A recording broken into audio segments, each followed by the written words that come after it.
C'est environ 340 agriculteurs de maïs, mil, riz et sorgho qui voient leur future récolte détruite par les eaux de la Benoué.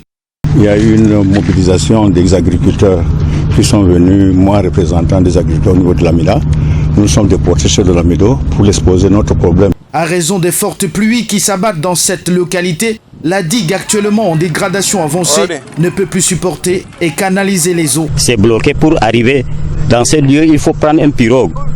Et dans ces pirogues, souvent les gens tombent dans l'eau, il y a eu des morts, il y a des incidents qui se sont passés. Une situation délétère qui va entraîner inexorablement une baisse de la production, mais également une crise alimentaire sans précédent dans la région. À première vue, nous comprenons illico presto qu'il y aura des conséquences sur le plan alimentaire.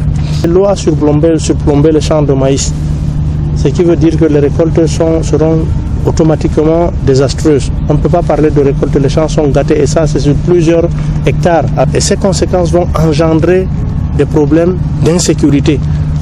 La détérioration de cette digue ne date pas d'hier, puisque les autorités administratives sont informées.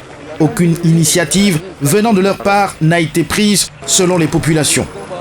L'Amido de Garoua, Sa Majesté Ibrahim El Rachidine, a effectué une visite officielle à la capitale politique, à Yaoundé.